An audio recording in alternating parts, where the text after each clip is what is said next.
What I'm going to do today is talk about computational algebraic number theory as opposed to just algebraic number theory. And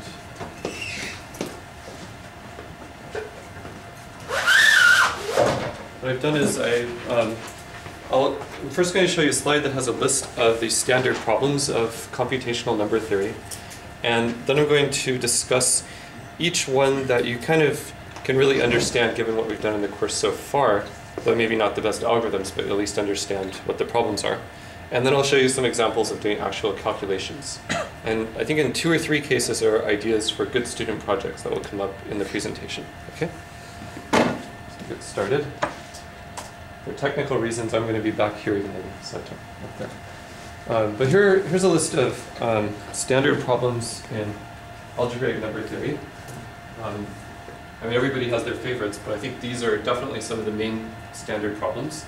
They're certainly the main topics you'll find, for example, in Henri Cohen's book. He has a graduate text in math with Springer that's something like, actually, I don't know, maybe a course in computational number theory, something like that. But it's one of the canonical references for sort of a modern treatment of computational number theory. Though a lot of the things he says in there are a little bit out of date, but still it's the best book so far in that sort of area. But it's sort of like he describes something, gives an algorithm in a lot of detail, and then makes a few reminders, and doesn't really prove anything of it. So here they are. So first, arithmetic, and this, I mean, this is a huge amount of work goes into even this. But basically, how do you do addition and multiplication and division and so on in a number field? So you represent the number field as a polynomial modulo an ideal, and then you do arithmetic. But it's not just a question of how to make it algorithmic, it's a question of how to make it fast. And just the problem of how do you multiply 2 polynomials in one variable over the rationals quickly is something that people have thought very hard about for quite a while, and they're still making progress on it every day. Rings of integers. So given a number field k, a standard problem is to compute the ring of integers in that number field. In fact, you had some homework problems on that already. And I hadn't given you an algorithm yet, so it'll be interesting to see what happened with that. Yes? By the way, are these slides on the website? Yes, they are. If you go to the, I'll show you where next time I come close to my computer. Okay. But it's not completely obvious where they are unless I tell you, but then it will be obvious. So the slides and also the Sage worksheet that I'm going to use are both on the website. So computation of ring of integers, I'll sketch an algorithm for doing this, kind of a naive one, but actually not that bad of an algorithm, but it is fairly naive. And then I'll give you some examples. And I won't describe, at this point at least, the most efficient algorithms. Ideal factorization. So I proved in class last time and the time before that every ideal factors uniquely as a product of prime ideals in a Dedekind domain, in particular in O sub k. So here's a particular example. For example, given a prime number p, consider the ideal p times ok, write it as a product of primes. So this is an important problem. And in fact, this is going to be the main topic, theoretically, that we'll talk about this week. So I'm going to describe an algorithm for factoring primes that works for almost all primes and is really very straightforward, and then a second algorithm that works for all primes, but it's much more involved. So that's what we're going to do on Wednesday and Friday.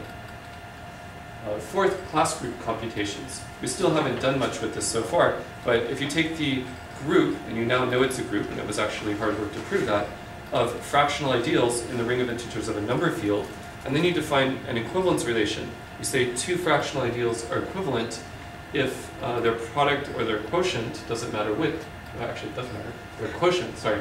2 fractional ideals are equivalent if their quotient is a principal fractional ideal. That is, a fractional ideal generated by a single element in the number field. So alpha times O sub k. So that equivalence relation, if you mod out by that, then you get a, as we will see, finite abelian group. And computing that finite abelian group is one of the main problems in number theory. So that's this. This is an interesting problem because algorithms for doing it are vastly faster if you assume the generalized Riemann hypothesis, or millions of times faster in general. Unit computation, so the ring O sub k has a group inside it, a group of units. There's a simple theorem of Dirichlet which gives the abstract structure of that group, but to actually compute generators for the group is a serious problem. It can be quite hard in general. It's a generalization of solving the Pell equation to arbitrary number fields. So computing this is a big problem.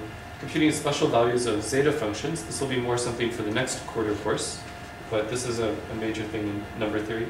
And because of the class number formula, which gives a formula that relates the special value of a number field zeta function to the order of the class group, the regulator which involves the units, and so on, these three problems are really tied together. Explicit class field theory. So given a number field, it's very interesting to compute all extensions of that number field with a given property that are abelian. So maybe all quadratic abelian extensions with, quote, bounded ramification, that sort of thing. And explicit class field theory tries to address those sorts of calculations. Class field theory is going to be the main. Class field theory just means classifying the abelian extensions of a number field. This is the main topic of the third quarter of this sequence of grad courses. And finally, there's a lot of computations about Galois representations. A Galois representation is a continuous homomorphism from the Galois group of Q bar over Q to the automorphisms of a finite dimensional vector space. And in light of a couple of major theorems in the last 2 or 3 years, we now know a huge amount more about Galois representations than we knew before. In particular, there are algorithms now for computing various invariants of Galois representations, which we now know will definitely work, but which were completely, you'd have to assume various hypotheses to know they would work before, due to recent work of Kari and Lutin and so on. So that's a list of problems. And now I'll talk a little bit about some of them. Do you want me to man that? Yeah, that would be cool. But you probably want to, you might want to move over to the desk. This ought to be interesting. There's a lot of sage notebooks, but just don't knock anything over. Just, looks like a laptop. Maybe because I'll have to type things. Alright, so this is something I mentioned just a few minutes ago. If you want to compute in a number field, fortunately you can always represent the number field as Q adjoin X modulo a polynomial. And multiplication, say, of elements in K, what that involves is multiplying polynomials and then reducing them modulo F, which you get from the Euclidean algorithm. However, again, I want to emphasize that just this one step right here, making this very, very fast for Sage, for example, is something that Bill Hart, who's a postdoc in Warwick, and David Harvey, a grad student at Harvard, has spent a shocking amount of time during the last, I guess, about a year working on just this one step right here, making it really, really fast. And they're not quite done yet either, though I think they're getting close. There are a couple of little tricks. Just the first one is you don't really want to work over Q, you can work over Z and factor the denominator out. And for this sort of thing, that's just really a good idea. Okay, next slide. All right, so hit Alt-Tab and go to the notebook. Okay, and right here, you can evaluate code or something. You'll see an example of defining a number field in Sage. So the notation is K dot angle brackets the name of the generator equals number field, and then you give a polynomial. What this does is it constructs the number field Q adjoin a root of that polynomial, and then it calls the root A in this case. And then when I put semicolon K, what that does is it's right after the semicolon you have a new statement, and that new statement prints out the number field K. So if you didn't put that there, you just wouldn't see anything printed out. Yeah, like that. Here's an example just to show you that number fields, they kind of fit into what you probably saw in your Galois theory class. You can ask for the Galois closure of this number field. This number field is cubic up there, but its Galois closure is of degree 6. And this is an explicit list of all the elements of the Galois group of the Galois closure, given explicitly. So it's kind of like really, really explicit Galois theory. Here's an example of how to make a relative number field. Here what you're doing is adjoining a square root of -3, you're adjoining a cube root of 19, and you're adjoining a square root of -1. And then you have them all together and you can play with them, so to speak. You can do arithmetic with them, as you can see here. So maybe change that to a 4, for example. You see it multiplies out, but always reducing modulo the relations that are given there. Okay, now go down to the next section. So here's an example of a little more number field arithmetic, kind of stressing things to see how fast it is. So define a degree 4 number field, then make this element b that has pretty big coefficients. Notice it's always being reduced modulo the relation that a satisfies. And then do 100,000 multiplies in the field. And it takes not a ridiculously long amount of time. Though I think this will be made much faster. Do another example, scroll down the quadratic field arithmetic. And then this is an example of defining a quadratic field, and now doing even more arithmetic. Somewhat complicated element. Notice in 0.32 seconds, it's able to compute b times b plus b times b 100,000 times. So Robert actually wrote the code that does the arithmetic in a quadratic field. And just to illustrate that it's really fast, do shift enter here. That's doing exactly the same calculation in Magma and here in Peri, using sort of the right optimizations. So it's really, really fast to do arithmetic in a quadratic field. However, notice that doing arithmetic in a quadratic field is almost 10 times faster than doing arithmetic in that degree 4 field I showed you before. So one interesting question, if you look at, say, cubic fields, how much can you optimize arithmetic in a cubic field if you want to spend a lot of time hand-tuning how the arithmetic works there? You thought about that at all? I mean, you can do it explicitly without just get really messy. I wonder what the best formula is when you do it explicitly, if there is any. Yeah, I don't know. I don't know either. Probably Karasu or Tom Cook or something. Already. Yeah. You can also try making a lookup table, which just gives you multiplication on the basis for your field, but I think that's going to be slow. I know in general. Asymptotically, if you have a degree n number field, and you write your elements in terms of some basis, and then you write down all multiplications of those basis elements, you make an n by n matrix.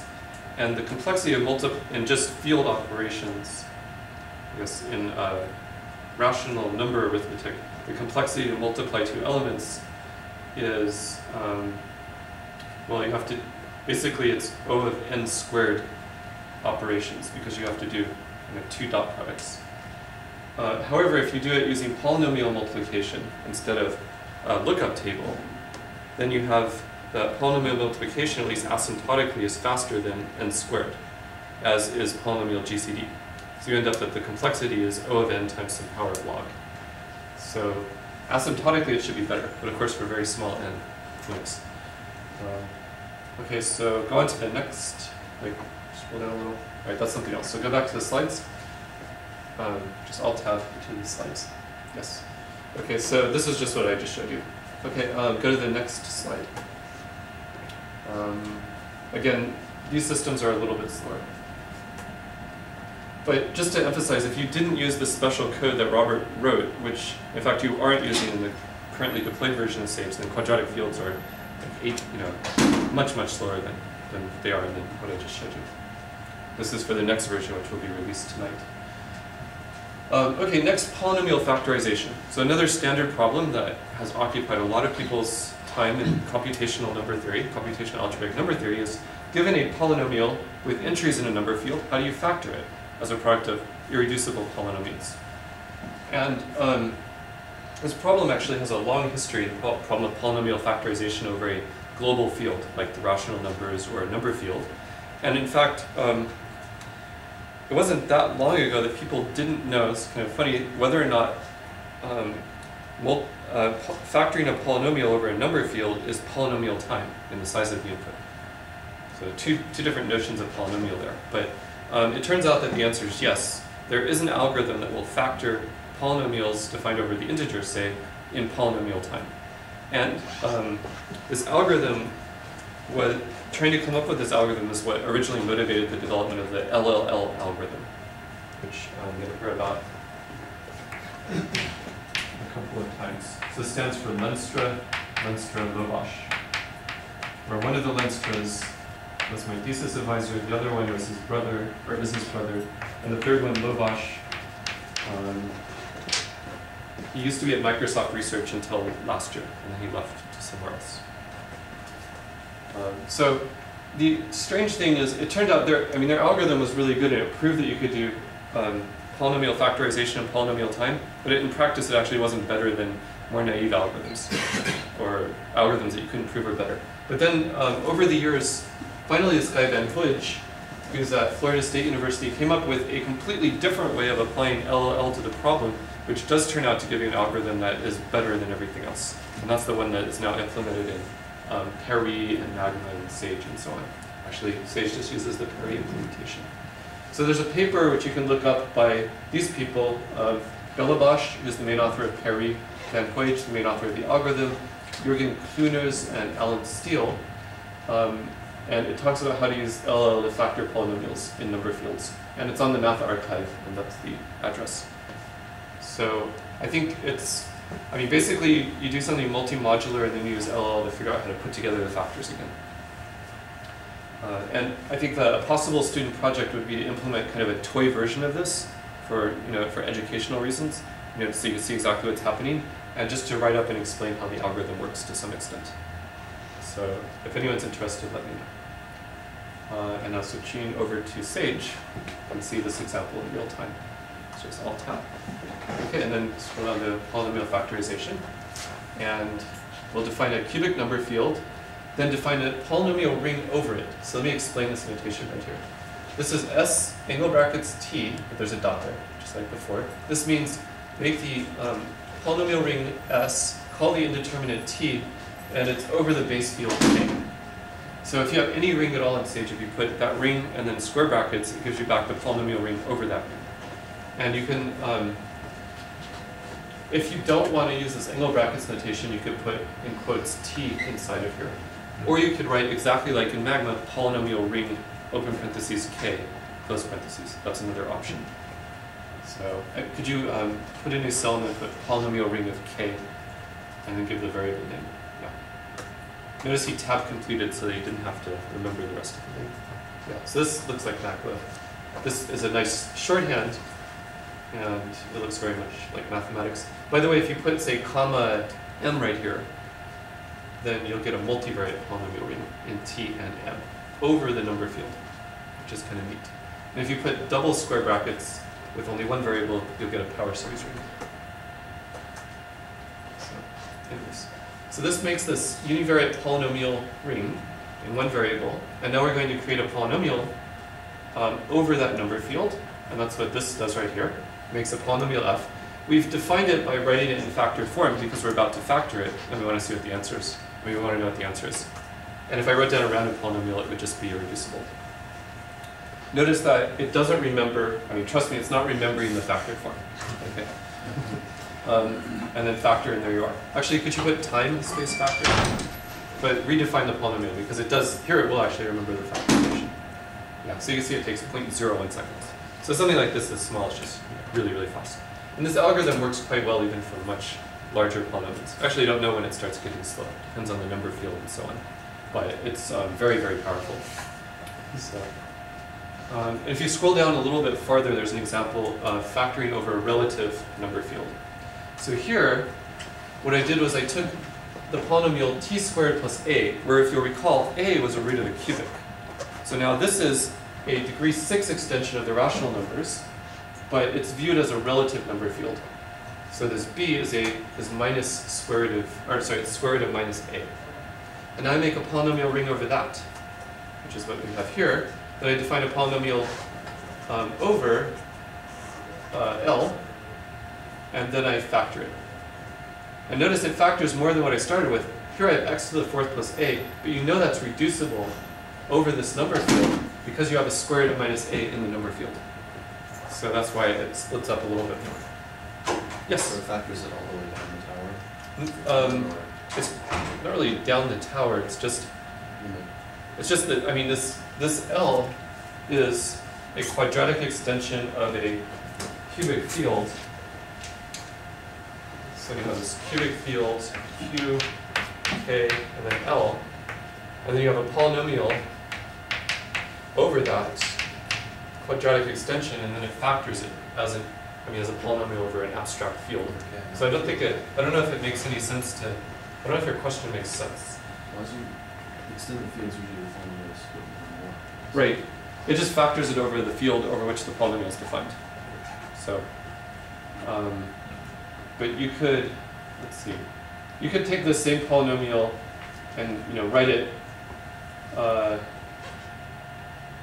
mean, if instead of capital X used little t, and just put that right here, then it would factor it only over k, and it wouldn't factor as much. Actually, Robert, do you think you could copy this down here and then change the capital X to a little t, so you can see how it factors just over k? Oh, copy is Control A, sorry. Yeah, because it's Linux. and paste. Control V. Control V. V. Yeah, V. Oops. Control C and Control V. Oh, I hope Control C works. Oh, if you just highlight it and then hit Apple mouse button, and it will paste. You don't have to That works. because it's Linux, so copy paste is weird with Linux. Factor F, and there you are. So you can see that it didn't factor as much. You didn't get that extra splitting of this factor. Okay. Right, now switch back to the slides. So you can factor polynomials, and a project might be to understand the algorithm that's used for this. Which I remember, I think about 2 years ago, it was all the rage, since it had just been announced. Okay, go to the next slide, and the next slide. All right, here's an example of linear algebra over number fields. So here I define a quadratic field, then I make a 40 by 40 matrix, where what I've done in order to construct the matrix is the following. First I set n equal to 40, and in Sage to make a matrix, the command is matrix. What you do is give as input the field k, over which the matrix will live. If you don't give it k, it'll magically figure out the k from the rest of the input, so it's optional, but I'm just going to give it to be explicit.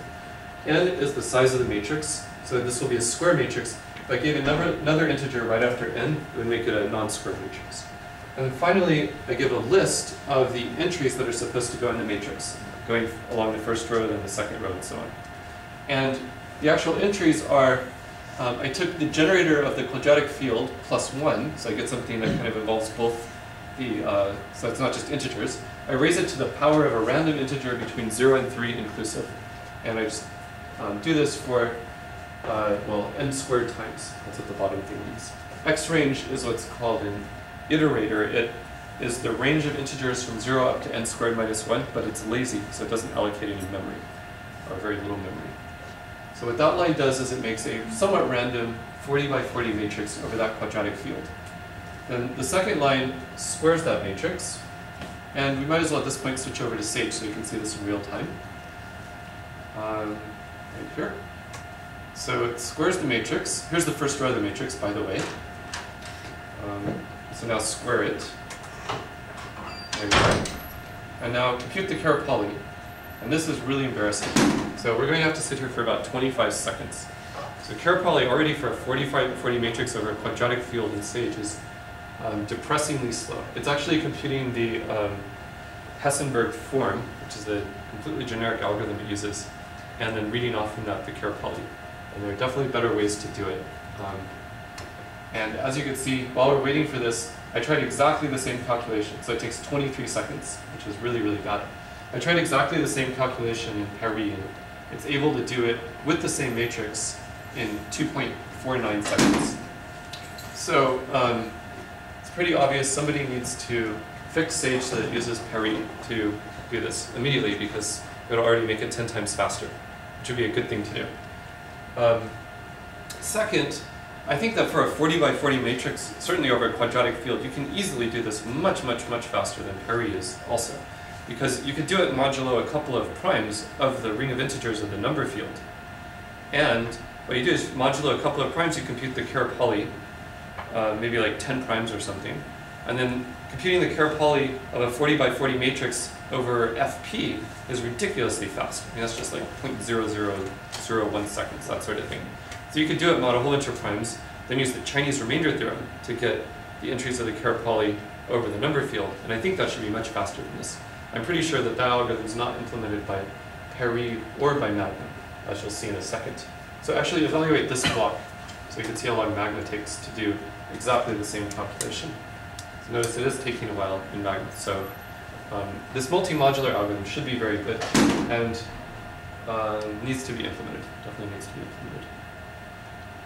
So a possible student project would be to think about multi-modular algorithms for linear algebra over number fields. You have to think about things like how do you reduce modulo a prime, which prime should you choose. You also make interesting connections with things like the Chebyshев density theorem, which will tell you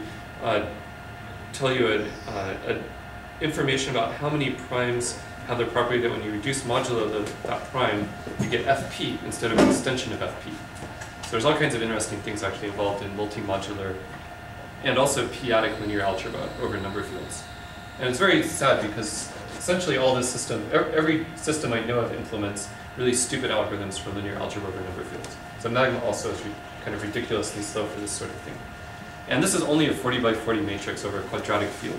And in my research with computing modular forms, I regularly would want to compute exactly these sorts of things for 400 by 400 matrices over quadratic or cubic or even bigger cyclotomic fields. So this is really a very bad state of affairs. I even made a track ticket for it a minute ago. Okay, so now switch back to the slides. Okay, so these are just the timings I showed you and more. All right, moving on. Any questions about linear algebra? Okay. So the next thing is, here's an algorithm which is fairly naive, but it'll allow you to compute the ring of integers. And it's not too hard to understand the algorithm. There's only one notion in here that I haven't really proved everything necessary for you to understand the algorithm about. So it's probably the most naive algorithm for computing the ring of integers. So here's what you do. First, present your number field as q adjoin x mod f of x, and change variables and so on in such a way that you can assume f is monic with integer coefficients. Okay? So now consider the order. Remember, an order is a subring of the ring of integers, such that the index is finite. That's the definition of order. So consider the order R, which you get by adjoining a root of f to the integers. So this is an order, it's a finite index in the full ring of integers. You can see that very easily. And now what you need to do is just enlarge it so that you get the full ring of integers. The problem is, how do you know when you're done, right? So here's a systematic way in which you can enlarge and know when you're done. So first, compute the discriminant of that order.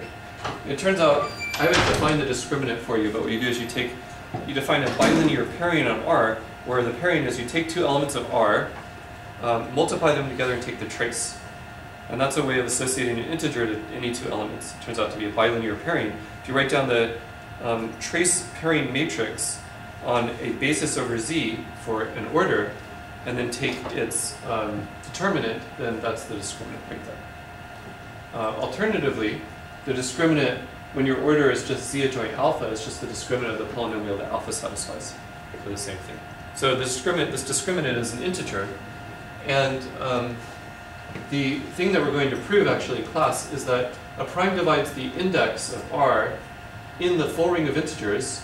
If that's true, then p squared divides the discriminant. The reason is that when you go from a bigger order to a smaller order, the discriminant grows exactly by the square of the index of one order and the other. So the discriminant tells you about compares the two. Okay, so what you do is you take this discriminant, you factor it as a product of primes, and then for each prime whose square divides this discriminant, you just enlarge as much as possible at p the order R. And you do that for all the primes, and at the end you now have the ring of integers. So the only thing to explain to you is how do you enlarge the order R at a prime p? Well, there's a much better way to do this. It's very fast, but I'll explain a way that's very easy to understand. The other way that I'm not going to explain right now, but I hope I'll explain later in the class, for enlarging an order at p is really, really complicated looking. It involves all kinds of commutative algebra and linear algebra, but amusingly it's extremely fast. It just looks complicated, but it's not complicated from the point of view of complexity. So, all you have to do is take 1 over the prime that you want to enlarge at times r. This, well, more precisely, take a collection of representatives for 1 over pr mod r, which is just a product of copies of fp, so it's finite. It's huge if k has large degree, but you can imagine iterating through those elements. If r is, say, quadratic or cubic, then, and p is 2 or 3, then there aren't that many elements in there. It was 27, for the example I just said. For each element, just check to see if it's integral by computing its minimal polynomial. And if any one is integral, you add it into R. You just throw it in R. And then you iterate this process. And if you just do this for all the primes whose square divides the discriminant, at the end you'll have the ring of integers. Okay? So for example, you might take z adjoint square root of 5, and then compute its discriminant. I think you'll end up with 20. So then you'll be suspicious of the 2. So then you'll take all things of the form a over 2 plus b over 2 root 5, and you'll run through the 4 possibilities for a and b, and you'll notice that 1 plus root 5 over 2, that particular element is integral. So you'll add that in, and then you'll end up with the full ring of integers. Okay, so this isn't, again, an algorithm for computing the full ring of integers. Okay, and now flip over, and I'll show you an example of using this. Actually, before I go on, are there questions about the algorithm? Yes, Robert? This is check each element for integrality. Yeah. It's an so. Yeah, sorry. You only have to check them modulo r. So you look at 1 over pr mod r. Oh, okay. So run through representatives for this finite set, or this finite module, and then for each one choose a representative and check the integrality of that. And addition, since everything in R is integral, a lift of an element of this quotient is integral if and only if the same is true for any other lift. Okay? Other questions? So basically you just try to make the thing bigger at p for each prime number p. Actually, I really want to explain the really fast way that Lenstra has, because I saw him invent it right before my eyes once, when I guess he forgot about it and then reinvented it in a slightly different context on the bus down from MSRI, which was really cool. Since I asked him something equivalent to this question. So, okay, now switch over to the slides. So I'll just show you some examples if you go down a little of computing the ring of integers. Okay, so there's a quadratic field, and then the ring of integers, it computes it, and then it gives you a basis. And notice that that g is what is square root of 5, and you have to add in this golden ratio, square root of 5 plus 1 over 2. That's one additional thing needed to generate the full ring of integers. And notice that first thing, that's what this notation does, gives you something that has that's integral. Here's another example of a cubic field, where it computes the ring of integers, and it's very fast. Basically, computing the ring of integers is really, really fast if the discriminant of the field is small, if the discriminant of your defining polynomial is small. If the discriminant is big, and, well, if the discriminant is really big and hard to factor, then it's just very, very hard to do this. In fact, the entire algorithm is dominated, not the one it gave you, but the actual one that's used is dominated by factoring the discriminant. Unless the discriminant's easy to factor, and then something else would dominate. Okay, so now switch back to the slides for the very last thing. Okay, ideal factorization. Whoops, go back. Hey, I didn't write anything. Okay, go back to the notebook. I know I give an example. I was in a hurry. Okay, so ideal factorization. Make a number field, q adjoint cube root of 2. And now let's define the fractional ideal generated by 3. It's a little annoying because it scrolls around and you see a 2 right there, but this is fractional ideal, blah, blah, blah, x cubed minus 2. And now let's factor it. So just hit enter. And what this notation means is it's the fractional ideal cubed. So that's the factorization. If you take the number 3 in this cubic field and factor it, you get the cube of the ideal generated by a plus 1, where a is cube root of 2. So it's the principal ideal cube root of 2 plus 1 cubed. So up to ideal equivalents, well, up to ideals, that's the factorization.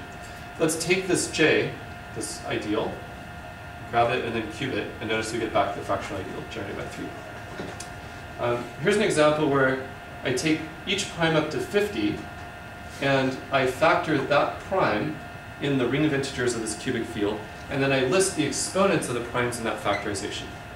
So for the first one, I get a single prime raised to the power of 3. The second one is a single prime as you just saw to the power of 3. The third one, if I factor the number 5, it's a product of 2 primes. Here it's a product of 1 prime. It's just a prime that stays prime. Product of 2 primes. Notice that the exponents are never bigger than 1 anymore. Are they always 1 after a while? What do you think? If you had to guess based on evidence. Yes. Yes.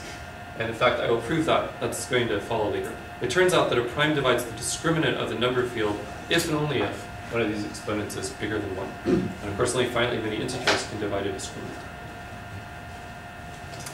Also, the structure, I mean, there's some way of counting the primes so that the sum is always 3, where one of these two counts double. That's the sort of thing that happens. Okay, so I'm done right now. So thanks. If you have any questions, just ask me. I'll mingle around here for like 10 or 15 minutes. Thanks.